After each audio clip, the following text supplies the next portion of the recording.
Satu lagi kemudian pada gelombang cinta ya, jika boleh, tentang perbedaan agama. Saya kira yang dimaksud orang musyrik, kalau boleh berpendapat ini mah, jika boleh berpendapat, saya kira dulu masyarakat Quraisy disebut orang musyrik karena memang mereka tidak beragama. Kristen bukan, Yahudi bukan, Hindu bukan, Buddha bukan, Islam juga bukan, sehingga kemudian disebut sebagai musyrik. Nah, oleh karena demikian, tentang pernikahan antar agama. Jadi kalau misalnya satu agama A dengan agama B menikah, saya kira mereka bukan musyrik ya.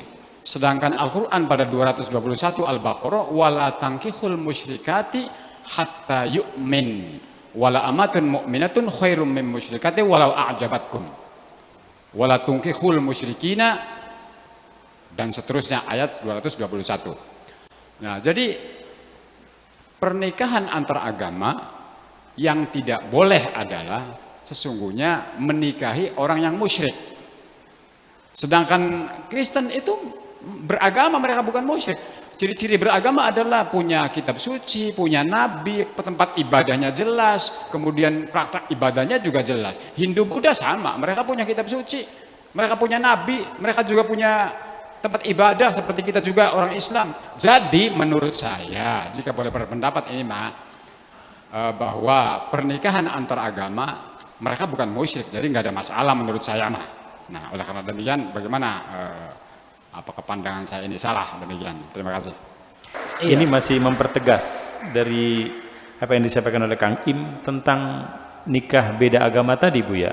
Kalau Kang Im mengokekan semuanya, Buya sendiri bagaimana? Boleh saja, mungkin orang yang musyrik juga agama juga sebetulnya mah. Agama berhala, ya, menyekutukan Tuhan dengan berhala, termasuk ateis, orang yang tidak beragama. Itu nggak boleh.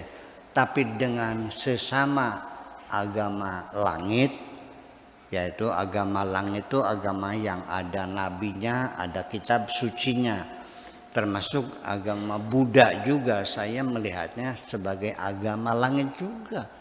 Siddhartha Gautama itu mungkin dia sebagai nabi, hanya tidak diceritakan dalam Al-Quran, ya, tapi sebagai nabi, ya, putra mahkota, ya, ditinggalkan, dia lari ke hutan, ya, bertapa di hutan saking apanya, dan dia datang bawa ajaran yang hebat dan sampai sekarang menjadi umat yang terbesar di dunia, ya, kitab sucinya ada, Tuhannya ada, ya.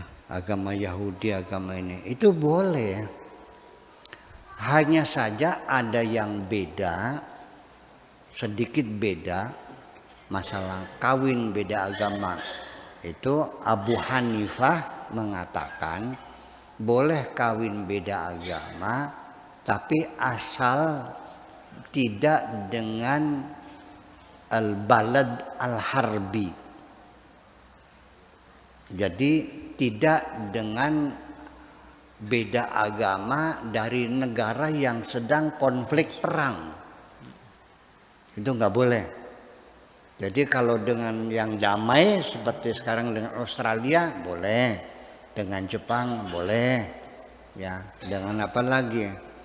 Dengan Thailand ya boleh, kita tidak dalam peperangan.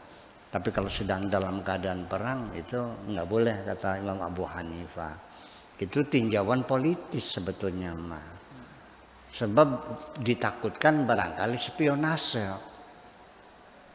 Sebab spionase itu banyak sekali menggunakan perempuan loh.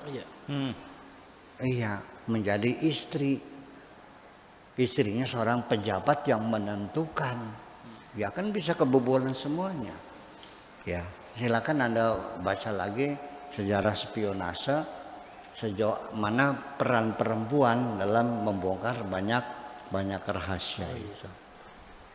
Iya, kan tergabung lanang mah dikelek lu ngadon. Untuk ada. Itu saja. Jadi itu ini politis saja semuanya. Ya, Yasir Arafat juga istrinya orang Amerika kok. Dan mufti di Lebanon juga istrinya orang Nasrani, nggak ada masalah. Tapi di sini nggak boleh ya. Nggak boleh. Ya itulah itu adalah undang-undang Indonesia. Nah, undang-undang Indonesia wajib ditaati nggak? Wajib. Ya wajib dong, secara syariat yang undang-undang kita. Itu aja persoalannya. Iya. Jadi selagi Anda di Indonesia, ya ada undang-undangnya, nggak bisa kawin beda agama. Nah, kalau maksa nggak bisa, tetap harus kawin, ya silakan Anda keluar negeri dan kawinnya di Singapura di catatan sipil, jadi tidak di masjid, tidak di gereja. Itu aja persoalannya. Nabi Muhammad juga, istrinya juga, Maria Qibtiyah juga Kristen kok. Betul nggak? Iya. Siti Sofia agamanya apa? Yahudi. Ya, Maria Qibtiyah, siapa? Juwairiyah juga orang Yahudi. Masuk Islam nggak? Iya enggak. Jadi namanya pernikahan itu kontrak dunia, kebersamaan selama di dunia, bukan kontrak sampai akhirat, enggak. Akhirat mah dewek-dewek nang. Ya, kamu jangan bangga suamimu kiai, ya belum tentu kamu bisa masuk surga, tergantung amal perbuatanmu sendiri. ya, nggak ada. Apalagi kamunya, kiainya juga belum tentu masuk surga. Iya, semacam itu kira-kira. Jadi kita selagi jadi bangsa Indonesia, tinggalnya di Indonesia, ya tidak bisa kawin beda agama. Artinya sulit kawin di KUA, sulit kawin di gereja. Silakan kawinnya di catatan sipil. Menurut agama sah nggak kawin catatan sipil? Ya sah, nggak ada masalah kok. Bapaknya ada, maharnya ada, ya kan? Ya. Sama saja persoalannya. Ini begini kadang-kadang. Seremoni pernikahan di Indonesia seolah-olah itulah syariat Islam yang berlaku seluruh dunia. Di sana itu orang kawin tuh nggak seperti ini. Tangan kanannya tangannya dipegang oleh wali. Terus walinya mengatakan, bapaknya pengantin perempuan, zawajtuka wa angkahtuka binti Hasanah bimahri kada wa kada halan. Lalu dia menjawabnya qabil itu. Terus nggak ada begitu itu. Itu mah di sini. Saya di Tunisia lama di sana. Orang ini kayak datang ke notaris, ya ke adel namanya notaris. Ditulis siapa nama kamu, Hasanah, kamunya siapa namanya Hasan, alamatnya, ya kemudian apa yang kamu inginkan, kami sepakat mau nikah. Ditulis pada hari ini menghadap kepada saya notaris, ya Fulan bin Fulan, alamat di sini. 2 orang menghadap, 1 Hasanah, alamat tanggal lahir, 2 Hasan, tanggal lahir. Pihak satu pihak pertama dan pihak kedua telah sepakat di hadapan saya untuk melangsungkan pernikahan, hidup bersama bahagia dunia dan akhirat. Dan pihak lelaki memberikan mahar sekian juta banyaknya, pihak perempuan menerima dengan suka hati. Demikian kesepakatan berdua tanpa ada tekanan dan paksaan dari siapapun. Demikian surat dibuat untuk dipergunakan sebagaimana mestinya, tanggal sekian, tanda tangan. Dah.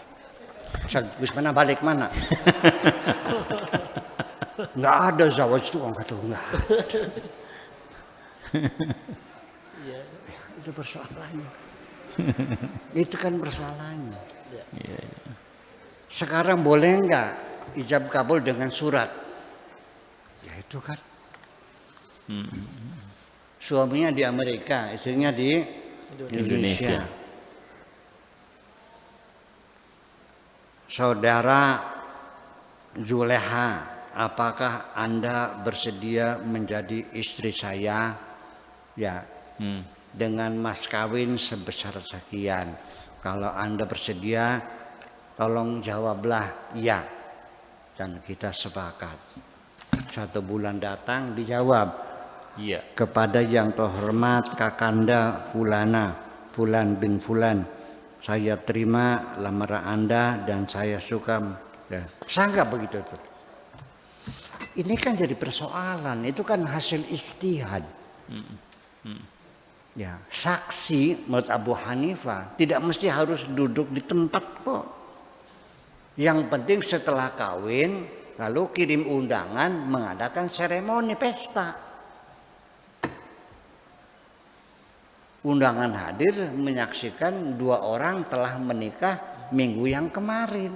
Itu saksi mereka. Tidak mesti harus duduk di tempat. Karena saksi bagi Abu Hanifah adalah lidaf'il fitnah. Untuk tolak fitnah. Menurut Imam Syafi'i sebagai rukun. Itu kan persoalannya. Ini adalah perbedaan pemikiran fikih sesungguhnya. Nggak ada masalah. Silakan. Iya. Ya, tapi kita juga tradisi kita. Mengapa munculnya undang-undang melarang nikah beda agama? Karena paradigma kita, tradisi kita, pemikiran kita yang ada itu kita tidak merasa berkenan. Kita merendahkan orang ketika menikah dengan orang yang beragama lain. Itu nilai-nilai sosial yang tertanam lama di negeri kita seperti itu. Betul nggak? Iya, betul. Iya, maka muncullah undang-undang seperti itu. Ya, jadi bukan datang dari langit, tapi datangnya dari norma-norma sosial yang berkembang di masyarakat ini, kan semacam itu. Sekarang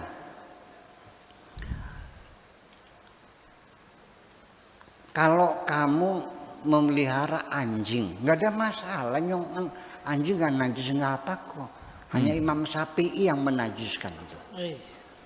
Semua imam nggak ada yang mengatakan najis. Yang binatang yang paling setia, binatang yang paling dekat dengan manusia adalah anjing, dan binatang yang paling banyak manfaatnya dipelihara di sana. Tapi karena di sini mayoritas mazhabnya Syafi'i, ketika ada seorang kiai melihara anjing, ya jatuh harganya. Iya, kiai kiri kan? Kiai kiri. Terus gimana? Kafir enggak? Mestinya enggak kok. Nah, saya sendiri juga ketika di Tunisia, tetangga saya kesian, rumah saya sering ditinggal, saya pulang malam, takut barangkali ada maling kan gitu. Dikasih anjing saya tuh, ini anjingnya dikasih, bagus anjingnya, buat jaga rumah, kesian. Ya lumayan lah buat jaga rumah. Ya udah saya terima, saya taruh di pojok, saya ikat. Ya saya nggak mau pegang, yang najis ya.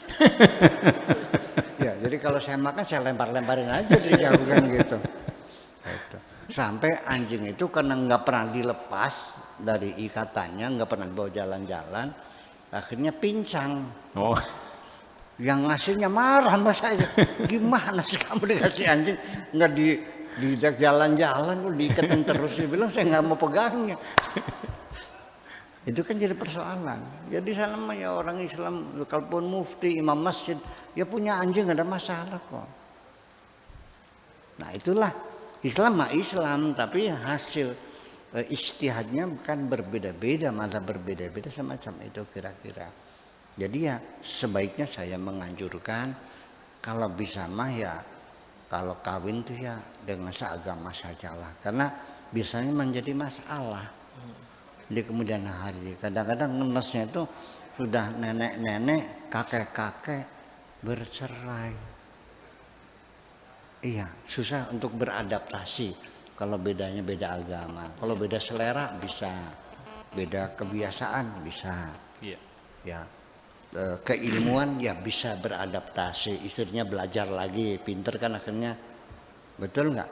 Iya, pakaian ya bisa beradaptasi. Karena tinggalnya di pesantren ya pakai jilbab lagi, pakai onder lagi yang benar ya, hot pantnya ya dibuang.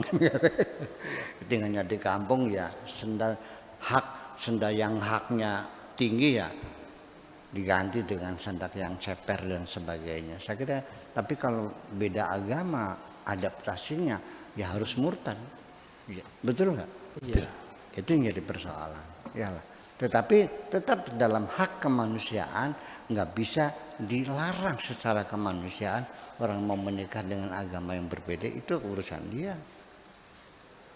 Ya dong, makanya kalau mau nikah beda agama ya silakan nikahnya di catatan sipil. Makasih gitu aja.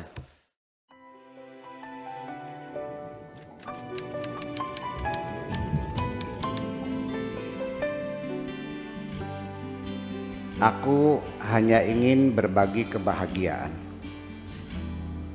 dan tidak menggurui siapapun. Terlalu sulit bagiku untuk menyalahkan siapapun. Akan tetapi apabila ada orang yang ingin mengisi raporku, tentu aku sangat gembira sekali. Dan kujamin aku tidak akan sakit hati sedikit.